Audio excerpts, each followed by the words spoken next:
যেমন ঠান্ডা তেমন বাতাস, কুয়াশা, প্রচুর শীত। তাতে গোসল করে না এমন মানুষ আছে ৩ সপ্তাহ। যারা করেন না তারা এইভাবে খিচুড়ি দিয়ে আর শুকনো ঝাল মাখা দিয়ে একটু খাইয়ে দেখেন।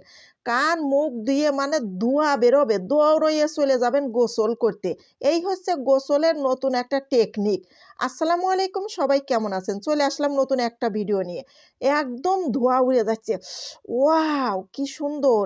আরে বাবা! সবাই বলছিল যে ফ্রিজের কোণায় একটু জানা গোশ ছিল। তা গোশত যদি থাকে তা একটু খিচুড়ি রান্না করতে। ছেলেমেয়েরা বলতেছে যে শীতের মধ্যে আর উঠতে পারতেছি না। তা আমি বলছি দাঁড়া, তোদেরকে আজকে উঠাইয়েই ছাড়বো।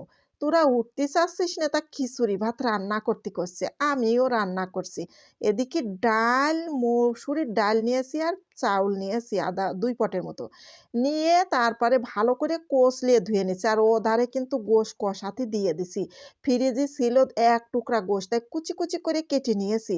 কার গালে দেবো আর ঠোঁটে দেবো পিস করে, দরকার কি আছে? হচ্ছে ছোট করে নিলাম যাতে একেকজনে ৫ পিস ১০ পিস করে খাইতে পারে, অনেক মজা হবে। তা মাংসের ভিতরে আবার আলু দিলাম। মসলা-টসলা দিয়ে এদিকে কষিয়ে নিচ্ছি, এদিকে হচ্ছে খিচুড়ি রান্না করার জন্য রসুন, পেঁয়াজ কেটে নিয়ে এই যে এই পাশে আবার এই ধারে চুলায় দিয়ে দিলাম। দিয়ে একটু তেল দিয়ে ভালো করে নেড়েচেড়ে একটু ভাজা করে নিতে হবে। এই দেখো এধারে আবার গোশটা একটু নেড়েচেড়ে দিতে হবে। তারপরে এর ভিতরে চাউলগুলো দিয়ে আবার একটু নেড়েচেড়ে আর দিতে হবে। এখন দিলাম এই যে গরম মসলা ২ খানা ৩ খানা তেজপাতা, হলুদ, লবণ দিয়ে ভালো করে একটু চালগুলো ভাজা করে নিতে হবে। আমি এদিকে বলতেছি দাঁড়া রে ছেলেপেলে, তোরা শীত দেখে তাই তুই গোসল করিস না ৩ দিন।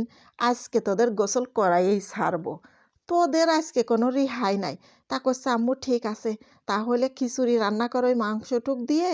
আজকে গরম খিচুড়ি রান্না করলে আমরা গোসল করে আসবো।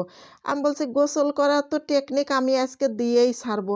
কারণ শুকনো ঝাল দিয়ে খাইলে কান মুখ দিয়ে এমনভাবে ধোঁয়া বেরোবে, তোরা আপন ইচ্ছেই গোসল করবি। ৩ দিন প্রত্যেক দিনই করে ছাড়বি।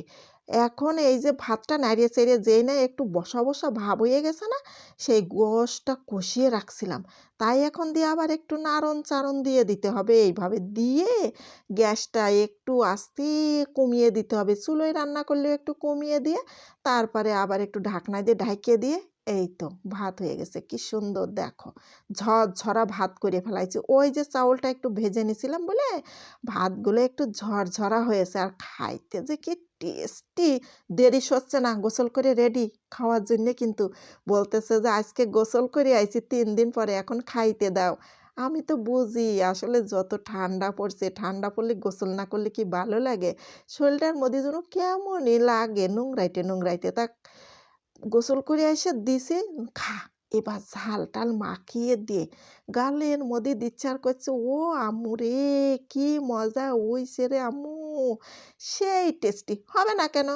কারণ শীতের সময় তো খিচুড়ি ভাত সেই মজা লাগে, তাই না? তা সবাই একদিন রান্না করে খেয়ে দেখেন। চলে গেলাম। আল্লাহ হাফেজ।